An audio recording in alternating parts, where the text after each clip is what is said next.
हाल है शेबू घोट घोट घोट मतलब गाल है घोट दी बड़ी खुशी है मरते मत गाल लेटले मरे दे देना जो कोई नहीं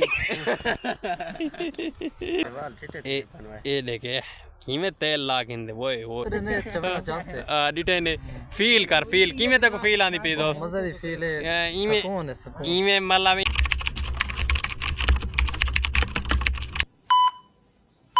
तो सारे दबे किस्मत सरे की व्लॉग सारी रिक्वेस्ट है सारे जरा मांगनो जल्दी जल्दी सब्सक्राइब लाइक शेयर अच्छा जा प्यारा जा खूबसूरत जा कमेंट करके आज का मजेदार वीडियो शुरू यूट्यूब फैमिली तो नवी हस्ती नाल वडे वडे प्यारे प्यारे दोस्तों नाल तो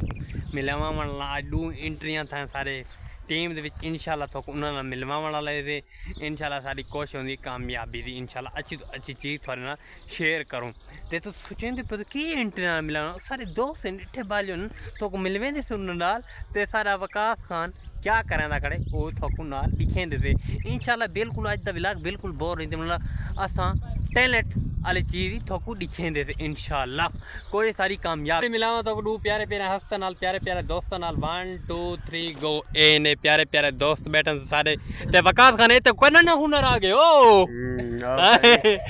वकास हंग दी जात ने भी छोड़ा ओए वकास इते कोई ना हुनर आ गए दोस्तों दा जो माल से करे दे बेटा कितो ते दोस्त मंगवानी ओ हैं कले नहीं डिटे ना ए डिटे दमी दोस्त दी हालत खराब है ए केरे दोस्त दी हालत खराब सिर दर्द बहुत ज्यादा है ए इंदे सिर दे भी ज्यादा दर्द है ते वकास को मालिश करवाना बेटा वकास गिंदा पैसे न ख्याल कीता करो जुर्माने ज्यादा लगदन वकास खान मालिश आजकल कितने पैसे गिंदा हैं कैसे गाने वे मरने जके अच्छा इमे यारी दोस्ती दी मतलब गाल मालिश करवेदा बेटे मालिश करवेदा बेटे ते कन जी जी ओके ओके ओके मतलब गाल ए सारा शेबू यो चाचा बेटे दी हाल है शेबू घोट घोट घोट मतलब गाल है घोट दी बड़ी खुशी है मरते ने ए मतलब जेरे घोट बढ़वे दे ना बाद 5-6 बार बाद तक पूछी किस्मत खान की में घोट दी फील बाद तक फील किस्मत गाल लेटले मरे दे देना जो कोई नहीं यूट्यूब फैमिली देखो सही तारे तो गाल नहीं करना ना गरीब माने लोग किसे लोग गाल नहीं कर संग दे इंशाल्लाह ते दोस्त की में चास आंदी पे तेल लवेदा पे सारे दोस्त कोलो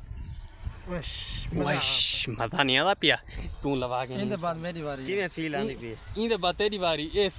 काम इयो कर छोड़ बकास हां इयो काम एक टाइम आज मैं गिद्दी बैठा हूं आज टाइम की बैठे तेल लमावड़ दा मतलब गल है हां तेल लमावड़ दा सिर दे तेल लमावड़ दा शेबा शेबा शादी करना शुरू होती हुई यूट्यूब फैमिली थोड़ी सी अपडेट है 7-8 को शुरू होती है सारी फैमिली आवे भाई ना समय तमाम ना ख्याल करें यो यूट्यूब वायरल करे च सारा व्लॉग तो पूरे फैमिली ने बन जावे ए देखे कीमे तेल लागिंदे ओए ओए ओए ते गुलामना से बे को हाले नहीं लावना बा लावना ले लेसन घोट को लवाऊं ऐसा घोट लागिन से तेल बेगू हां कितनी चेता बोंदी ये माले दा हुंडारी दी ने बका तू यो काम क्यों ना कर तूने तेरा लवाओ तो करे ना क्यों ना करे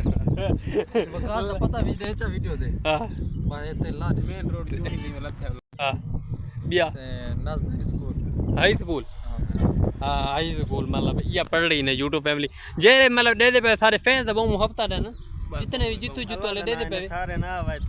सारे नाम ने एक बंदा हमने वारे लोग ला दे दी तेल यूट्यूब फैमिली वाला दूजा दोस्त सारा तैयार थी चुके मतलब गल दूजा दोस्त मतलब तेल लवेंदा पाए तो को आखे ना से सारी वारी लगनी है सारी वारी लगनी है मतलब गल वारी में फार यूं ते लग गई मतलब गल आज को लगू ते तू साल लवाओ 600 ए मतलब मुफ्त ला देंदे तेल में हां मुफ्त देने चवेदा 400 हां चवेदा 400 डिटे मुफ्त देने चवेदा 400 डिटे ने फील कर फील कीमे तक फील आंदी पे दो मजा दी फील है सुकून है सुकून इमे मतलब इमे चमकदा बैठे इमे तू आप चिट्टा होंदा त कई छोरी फिदा थी हां अरमान दी गाल तू कैमरे दे गुए यार ए दिन गाल करके वो अरमान लो भाई आइशे ये अरमान तक आगन शाकिरा इतने क्या करना बोले बका था जवाब देवे ना हुन सारे वीडियो वायरल करो हां फार यूं ते बिरका बका जल्दी जल्दी से जाला कर आमीन सुम्मा आमीन